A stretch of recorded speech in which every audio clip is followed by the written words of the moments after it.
Love, an enigma that has puzzled the minds of many throughout the centuries. Today, we gather to dissect its complexities from a psychological perspective. Let's embark on this intellectual journey without further ado. Indeed, Carl. The study of emotions, particularly love, forms the cornerstone of psychological inquiry. From my early observations, it's apparent that the essence of love has intrigued and perplexed individuals far before the inception of psychology as a science. Fascinating, Wilhelm, but let's not bypass the psychoanalytic interpretation.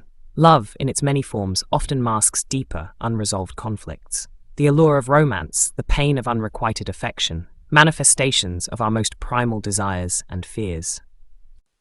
Sigmund, your inclination to trace all human emotions back to sexual instincts and childhood conflicts is as reductive as it is predictable. Love transcends the mere satisfaction of libido. It is rooted in the collective unconscious, manifesting through archetypes that bind us all.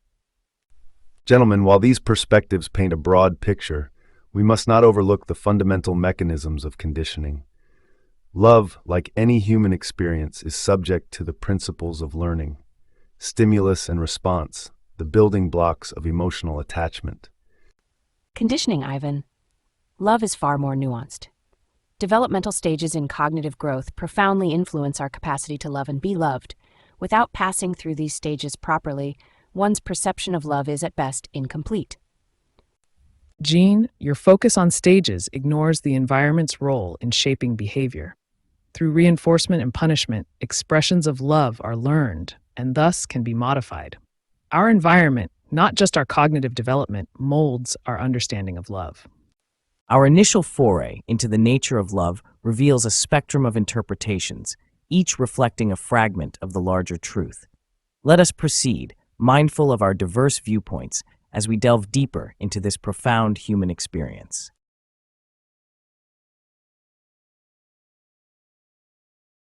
In our quest to dissect the nature of love, we begin by charting its evolution through the annals of history and theory. Love, an emotion so complex, requires a foundational understanding. Wilhelm, your work marks the inception of this journey. Could you illuminate the early theories that paved the way for our modern understanding? Indeed, Carl. Observations on the human condition, emotions, and love date back to ancient philosophers. Yet it was not until the laboratory took precedence that we could systematically study love's effects. By breaking down mental processes into their most basic components, we started to appreciate love's multifaceted nature. These early insights, though rudimentary, laid the groundwork for all psychological inquiry into love. But Wilhelm, you skirt around the most critical development in understanding love, the psychoanalytic perspective. Love is not merely a subject for empirical study in the laboratory. It is deeply entwined with our unconscious desires and conflicts. My introduction of the Oedipus complex provides a lens through which we can understand the tragic dimension of love, its inevitable ties to loss, jealousy, and competition. Sigmund, while your theories indeed shed light on the darker underbelly of love, they fail to account for the universal symbols and archetypes that bind our collective human experience. My concept of the collective unconscious and its archetypes, including those related to love, moves beyond the personal to the universal. Love, in this respect, transcends the individual psyche, connecting us all. Carl, your talk of universality and archetypes is nothing but mysticism masquerading as psychology. You posit a collective unconscious without empirical evidence, merely theoretical constructs that dilute the tangible, often distressing reality of individual emotional experience. Love, according to psychoanalysis, is fraught with conflict and tension, deeply rooted in the individual's early sexual development and family dynamics. But Sigmund, you underestimate the power of the psyche to connect us beyond our individual experiences. Theoretical constructs, as you dismiss them, offer valuable frameworks for understanding the complexities of love. Without considering the archetypal patterns and narratives, your analysis of love remains incomplete, mired in the individual's past conflicts without a bridge to the shared human experience. Gentlemen, while this debate between the individual and the collective, the empirical and the theoretical, rages on, let us not forget the foundational aspect of our endeavors, the rigorous study of love in its many forms. Whether through introspection, as Carl suggests, or through analytic confrontation with our deepest desires, as Sigmund proposes, our goal is to peel back the layers of this most profound human emotion.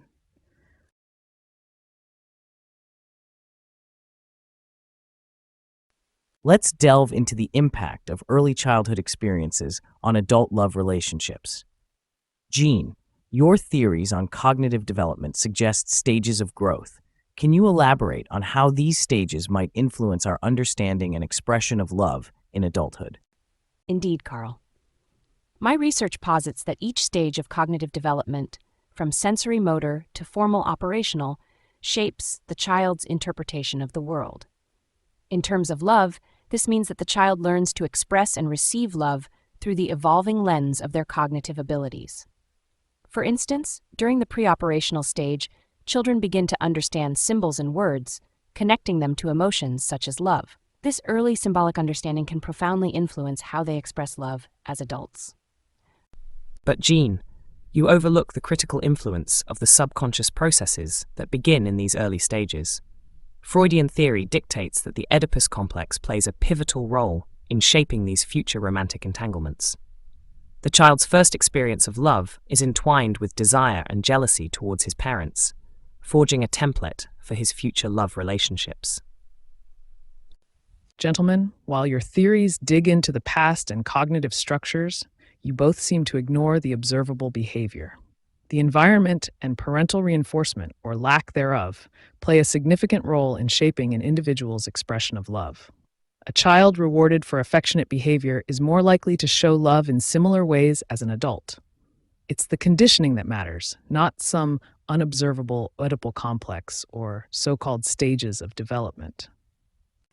Skinner, while environment undoubtedly influences behavior, to reduce love to mere conditioning, oversimplifies the complex interplay of emotions, cognition, and societal factors that influence an individual's capacity to love. Indeed, Skinner, you fail to recognize the depth of human psychology. Behaviorism might explain superficial actions, but not the intricate emotional and psychological workings of love. Jean, your stage theory offers a framework, yet it's the underlying psychosexual development and the resolution of the Oedipus complex that truly shape adult relationships. Let's not dismiss each other's viewpoints too hastily. Skinner, you raise a valid point about observable behavior and reinforcement. Sigmund, the unseen forces within our psyche undoubtedly influence our capacity for love. And Jean, the stages of development offer a vital understanding of how love evolves cognitively. Each perspective contributes to our holistic understanding of love's origins in childhood. If I may interject, all these theories converge on the significance of early experiences. From a classical conditioning perspective, the child's earliest encounters with love, whether through affection or neglect, trigger physiological responses that may set patterns for future emotional responses to love. We cannot understate the role of these conditioned responses in the architecture of adult love relationships. Indeed, Ivan, the physiological underpinnings add another dimension to our discussion. As we can see, our understanding of love in adulthood is multidimensional, involving cognitive structures, subconscious desires, observable behaviors, and even conditioned physiological responses. It's evident that early childhood experiences are fundamental in shaping our adult relationships.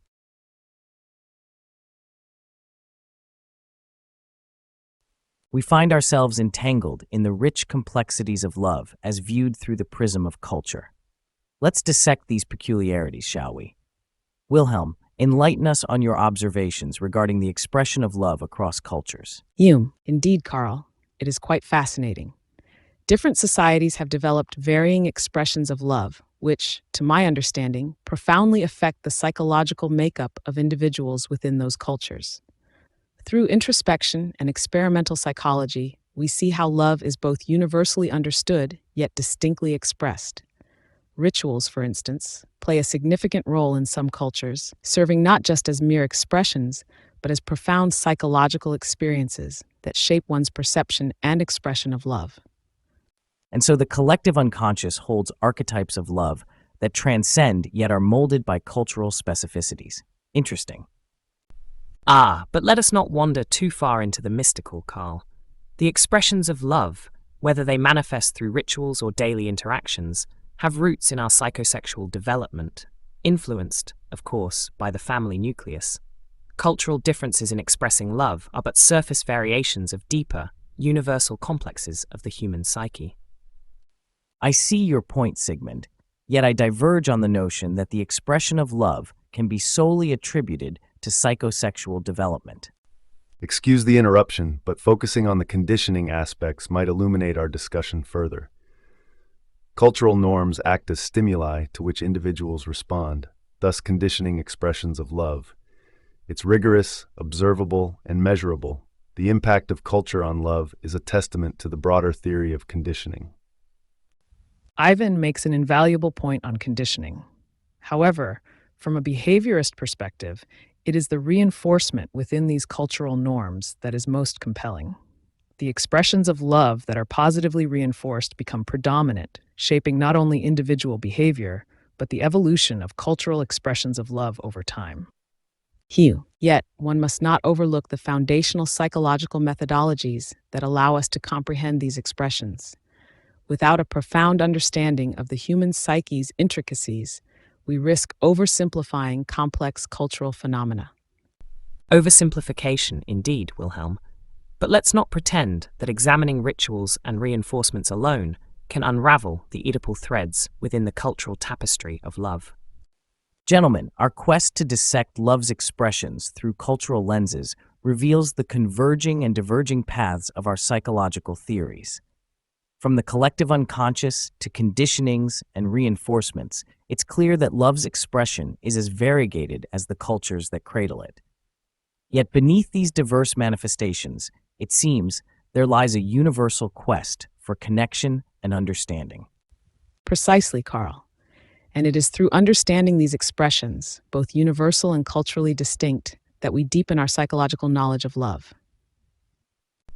Understanding, yes, but let us not stray from analyzing the underlying motives and conflicts that these expressions of love reveal in the human psyche. Quantifiable analysis of responses to cultural stimuli will further our understanding of love's expressions, transcending mere philosophical musings.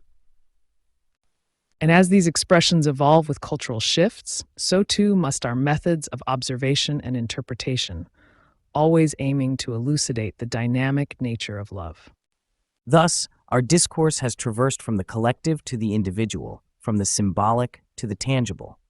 While we may spar over the origins and expressions of love, it is this very debate that enriches our understanding and perhaps our appreciation of love's complex nature within the human experience.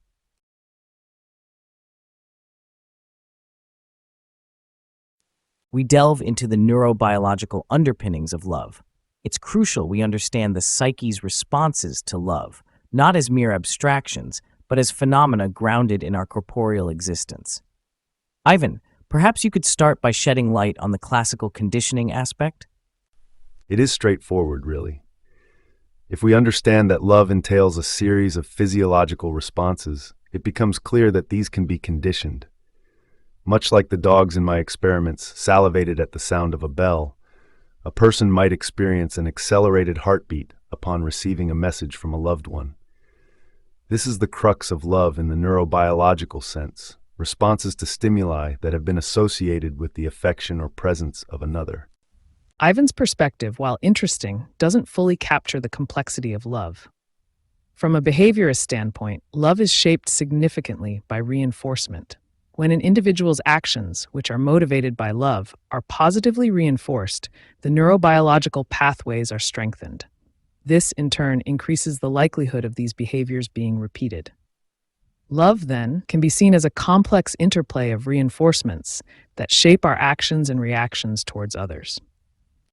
While the behaviorist view provides some insight, it's essential to consider the cognitive development stages. As individuals mature, their capacity for love evolves, not just as a reaction to stimuli or reinforcement, but through a growing understanding of the abstract concept of love. Neurobiological changes during each stage of cognitive development can influence how love is perceived and expressed. This cognitive perspective ties the physiological and psychological aspects of love seamlessly.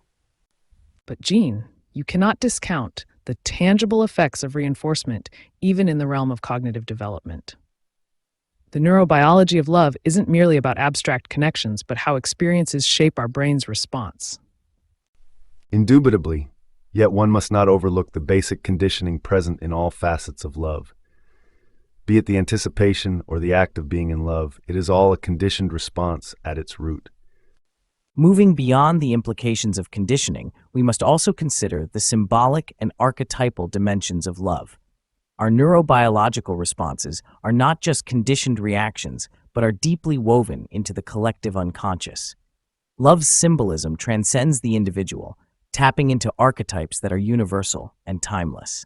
This, in essence, bridges our personal experiences with the collective, making the neurobiology of love a gateway to understanding human connectedness. Your collective unconscious, Carl, quaint as the notion may be, still hinges on the unobservable. We must not stray too far from observable phenomena. The neurobiological responses linked to love, be it anxiety, desire, or attachment, are intricately connected to the psychosexual stages of development. The Oedipus complex, for instance, plays a fundamental role in how these neurobiological responses are developed and manifested in later life. Sigmund, while your fixation on psychosexual development is noteworthy, it's imperative we integrate these viewpoints to grasp love's complexity fully. The neurobiological, the conditioned, the reinforced, and the archetypal all converge to form what we know as love. Perhaps it's this convergence that offers us the richest understanding. And yet, it is the foundational response to stimulus that remains the bedrock of all these theories, Carl. Without the basic neurobiological underpinnings, none of these complex theories could stand. True, but let's not reduce love to mere responses. Cognitive development and the evolving capacity for abstract thought play a critical role in the experience and expression of love, shaping the neurobiological responses themselves. And thus, reinforcement and conditioning continually interplay with these cognitive processes, shaping what we call love, in both its formation and expression. It appears, then, that our exploration of love from a neurobiological perspective encompasses conditioning, reinforcement, cognitive development, and even dips into the collective unconscious. These myriad layers, each significant in its own right, reveal the profound complexity of love, a sentiment that, while universally experienced, reveals itself through a spectrum of psychological and physiological facets.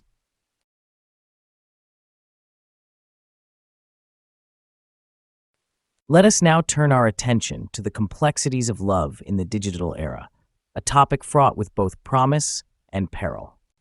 The digital world has transformed reinforcement. Likes, comments, swipes, they're all immediate rewards or punishments, shaping our behavior profoundly. Yet what of love? Can it truly be fostered in an environment where gratification is but a click away? It is a profound question, Skinner. The psyche's depths are not easily navigated through superficial interactions. Indeed, Carl. The digital realm, with its veil of anonymity, beckons the expression of repressed desires. This unmasking, however liberating it might seem, may distort our very concept of love, reducing it to its basest forms. That is a stern warning, Sigmund. But one wonders if this digital landscape might not also offer new paths for the exploration of the psyche. Paths, perhaps.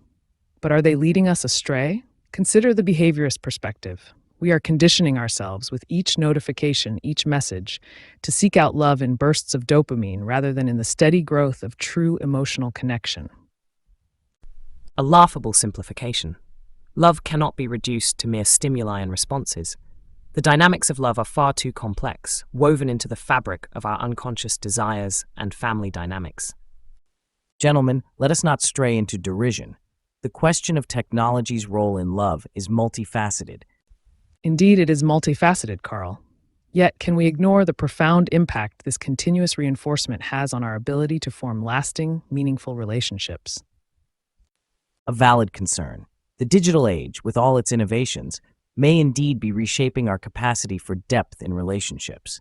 The psyche may struggle to find genuine connection amidst the deluge of instant yet ephemeral interactions. Precisely, Carl. The very foundation of love, according to psychoanalytic theory, is being undermined. The digital age seduces us with the promise of infinite choice, leaving us restless, always in search of something better, something more fulfilling, just a swipe away. It seems then that this conversation reveals a tension between the potential for new forms of connection brought by digital technology and the risk of those same technologies impoverishing our experience of love. A tension indeed. But let us not forget, it is in the resolution of tension that growth occurs. Perhaps there is hope yet for love in the digital age. A thought-provoking conclusion. Let us carry this tension with us as we continue exploring further the many dimensions of love.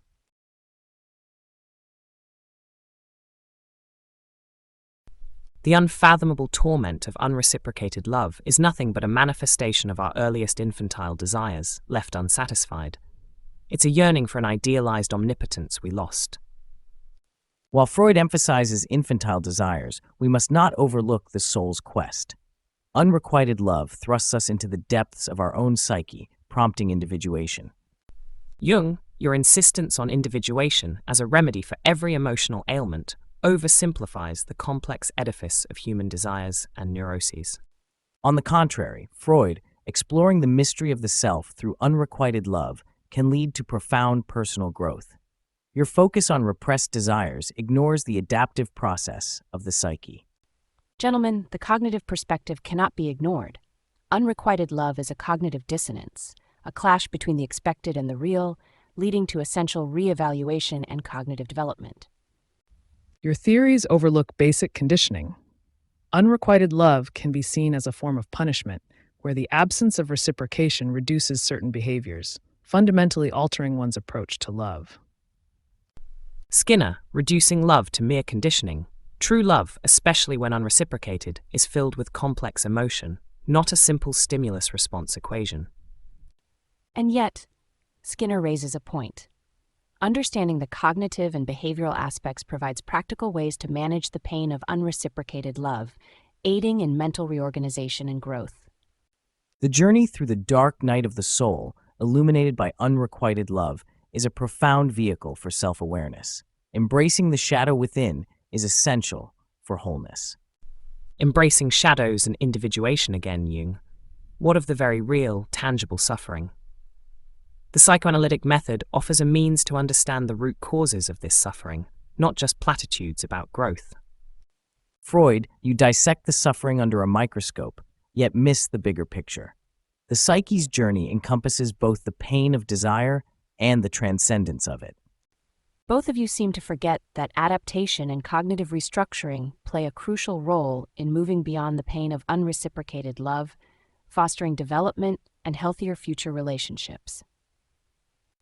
Indeed, Jean, and let us not dismiss the importance of environmental influences on love and its reciprocation or lack thereof, a perspective neither Freud nor Jung sufficiently acknowledge. True, Skinner. The external world and its conditioning forces do shape our experiences of love. Yet inside this crucible of unreciprocated love lies a profound opportunity for personal alchemy. Alchemy, Jung? Let's not diverge into mysticism. We're discussing unreciprocated love, a fertile ground for understanding human neuroses, requiring deep psychoanalytic exploration.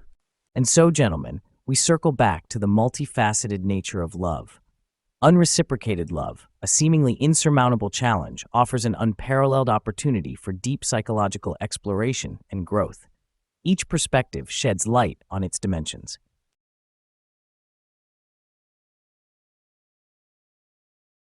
Let's delve into the nexus of self-love, self-esteem, and romantic relationships. The journey towards individuation necessitates a profound engagement with the self, which in turn shapes our capacity to love others. Indeed, Carl, but you skirt around the primordial force of narcissism that Freud himself illuminated. It's a double-edged sword. A modicum of self-love is essential, yes, but too much, and the individual becomes incapable of loving another. The ego constantly seeks its reflection in others rather than genuine connection. Sigmund, while your fixation on narcissism has merit, you overlook the transformative potential of integrating the shadow. Self-love, when understood as acceptance of all facets of the self, liberates the individual to engage more wholly in romantic partnerships. You both operate in abstracts. Let's talk tangibles, behavior and reinforcement. Self-esteem is, in essence, a product of conditioning. Positive reinforcement, when applied to encourage self-affirming behaviors, naturally bolsters self-love and, by extension, enhances one's ability to participate in healthy relationships. Skinner, still the reductionist. Can you not see that behaviorism fails to capture the complexities of the human psyche? The depths of love and the nuances of self-esteem are far beyond mere conditioned responses. Both of you might be missing a crucial developmental perspective. The construction of self-esteem and the capability for love are intrinsically linked to stages of cognitive development. Understanding and expressing love evolve as the individual matures cognitively. It's not merely reinforcement or the shadows of the psyche, it's about the evolution of thought and empathy. Jean provides a valuable addition to our discussion. However, it all circles back to the individuation process, where development and integration of the self lead to healthier romantic relationships. The capacity to love another is contingent upon a well-rounded self-conception. Carl, your perennial optimism regarding individuation ignores the darker unconscious forces at play. Love is not simply a matter of reaching some enlightened state of self-understanding. It is driven by deeper, often unacknowledged desires. And yet, understanding those desires, acknowledging them, is that not part of the journey? Darkness acknowledged becomes part of the light. Enough! This roundabout debate neglects the practical implications. Apply reinforcement to encourage behaviors conducive to self-esteem and watch as relationships improve. It is as simple and as complex as that. Skinner, your oversimplification is laughable. The psyche is not a laboratory rat to be conditioned at will. And yet, we cannot discount the role of learning in emotional development. Skinner, though perhaps too focused on the external, contributes a point worth noting. The environment shapes us profoundly. Gentlemen, this discussion underscores the multidimensional nature of love, self-esteem, and their interplay within relationships. Our diverse perspectives, though sometimes at odds, enrich our understanding. Let us continue to challenge and learn from one another.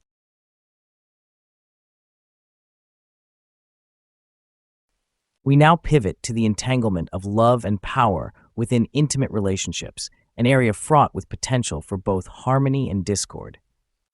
Indeed, the dynamics of power and love are inseparable in my eyes. The struggle for dominance and submission, drawn from the earliest Oedipal conflicts, manifests in every romantic engagement. It is not merely a game, it is the essence of how love relationships function. On that point, I must diverge, Sigmund. While early experiences shape our perceptions, the evolution of cognitive development suggests a more nuanced understanding of power.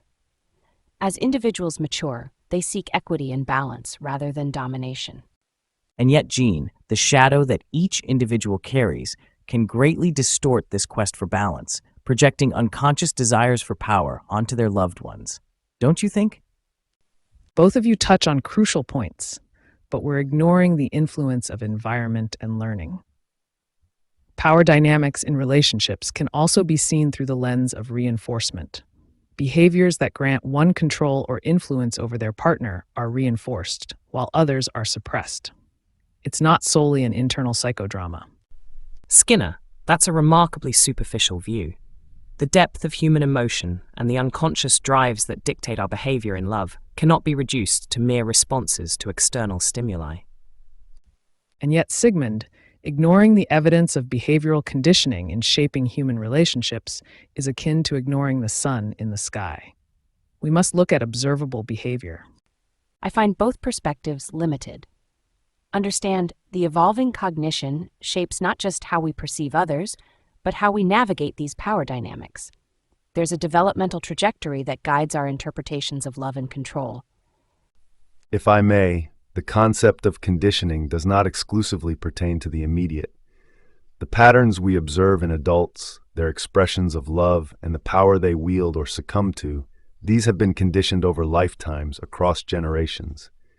It is the cultural conditioning that accompanies us from the cradle. This conversation circles back elegantly to the realization that power doesn't lie solely in dominance or submission, but perhaps more dangerously in the shadows of our unconscious and the unexamined life. Would you not agree that understanding these dynamics is essential for healthier relationships? Unquestionably, Carl. Yet let's not forget that power, in many regards, fuels desire. Without these tensions, would love not lose its luster, its urgency? On the contrary, love enriched with mutual respect and understanding, where power is not hoarded but shared, promises a deeper and more enduring connection. A spirited debate indeed. It seems our understandings of love and power are as varied as love itself. Let us carry this critical examination forward as we continue our exploration of love's complex nature.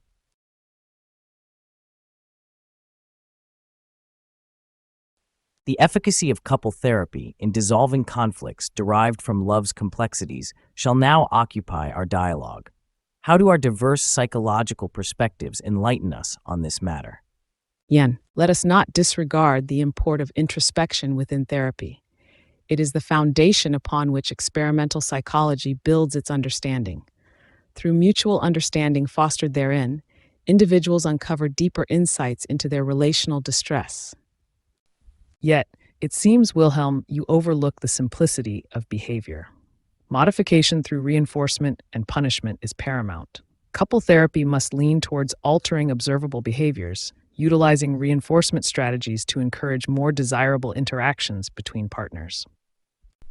Skinner, your focus is too narrow. The psychoanalytic thread weaves through the darkest and most repressed corners of the human psyche. Couple therapy isn't merely about changing behaviors, but unveiling and confronting the unconscious conflicts driving those behaviors.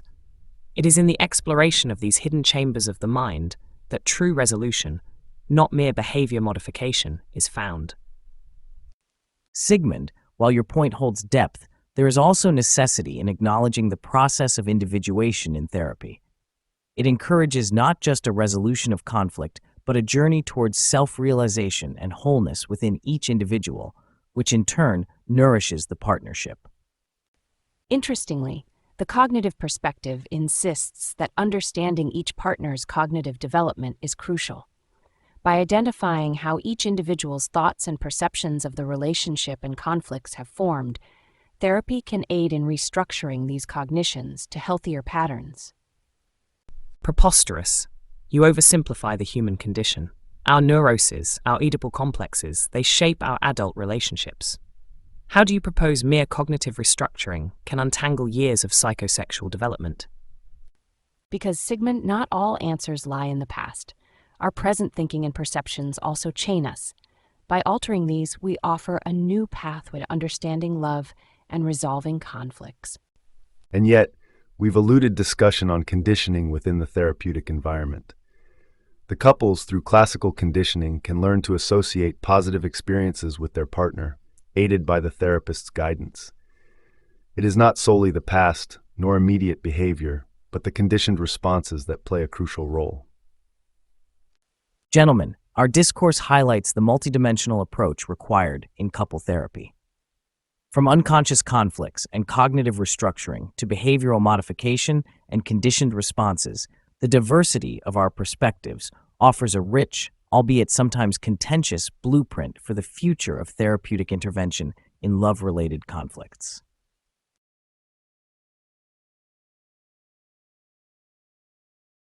As we find ourselves at the penultimate segment, let us delve into the future of love, examining how societal changes and cognitive evolution might shape romantic relationships. Jean, your theories on stages of cognitive development offer a unique perspective on this. Might you begin our discussion? Indeed, Carl. As our society evolves, so too do the constructs within which we understand and experience love. If we consider the rapid pace of technological advancement, it becomes clear that our cognitive adaptability will be crucial. Future forms of love may well require us to renegotiate our understanding of intimacy and connection as virtual realities become more prevalent. But Jean, while your point is taken, do not neglect the unchanging nature of our deepest desires and fears. The future of love, regardless of societal shift, will remain under the shadow of the unconscious mind. Technology, while transformative on the surface, cannot alter the basic psychoanalytic processes at play within human relationships. Sigmund, while the unconscious indeed plays a formidable role, we must also consider the effects of these societal shifts on the collective unconscious. New archetypes of love may emerge, shaping our collective psyche in ways we yet struggle to comprehend. Both of you seem to overlook the simplest explanation, grounded in classical conditioning. As environmental factors change, so too will the conditioned responses that govern much of human behavior, including love. The future is not merely psychoanalytic or symbolic, but will be shaped by the very tangible changes in our environment and the stimuli we are exposed to. Ivan, I find myself in agreement with your emphasis on environment, though your focus on classical conditioning is too narrow. Operant conditioning and the principles of reinforcement will play a critical role in shaping future expressions of love. The digital age has already begun to modify our reinforcement schedules, with immediate gratification through digital interactions becoming a norm. This will undoubtedly influence how future generations conceptualize and engage in romantic relationships. Let us not be too hasty in our predictions. While the methodologies and technologies at our disposal change, the fundamental human quest for understanding and expressing love does indeed remain. Our exploration of these phenomena, grounded in experimental psychology, must continue to adapt, yes, but the essence of love will persist. The ways in which we study and understand it may evolve, but love itself is as timeless as the human spirit. It appears, then, that while our methods and understandings may shift, the enduring essence of love remains a constant focal point. The future of love, shaped by the interplay of technology, societal change, and the immutable human condition, offers a fertile ground for exploration.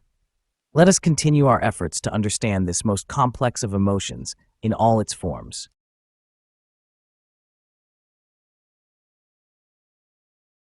Let us conclude our discourse on the profound and often perplexing nature of love. I urge each of you to share your final thoughts, honing in on the essence of today's dialogue. It's incontrovertible, the inexorable link between our early life experiences and the labyrinthine journey of love in adulthood. Our discussions affirm my theorizations on the Oedipal conflicts and their manifestations in later romantic attachments. These undercurrents, often ignored, merit further vigorous inquiry. Indeed, Sigmund. The unconscious plays a significant role, yet we must also consider the collective aspects of love, transcending personal history. The archetypal patterns of love beckon us towards a more holistic understanding. The future of love, as we've dissected, seems inextricably linked to our behaviors and the conditioned responses they beget. Technology's role, while facilitating connections, also demands a critical assessment of its impact on love's quality. Our advancements should not outpace our insights. If I may interject, the fundamental nature of love, from a physiological standpoint, remains a fertile ground for research. The classical conditioning of emotional responses offers a meticulous framework for dissecting love's complexities. And let us not overlook the importance of cognitive development. The stages through which we all pass shape our capacity for love and attachment. Understanding these stages allows us to comprehend the evolving nature of love as society progresses. Methodology in our investigations cannot be overstated. As we delve into the future of love and its myriad expressions, a precise and disciplined approach will unveil the subtleties of love's evolution. Cultural variances, too, highlight the relativity of love's expressions, beckoning further comparative studies. Your insights, gentlemen, underscore the multifaceted nature of love and the interdisciplinary approach required to delve into its depths. As we navigate the future, let our research remain diligent, our minds open, and our theories robust, yet flexible to encompass love's infinite variations. Let the dialogue continue beyond these walls, for much remains to be uncovered.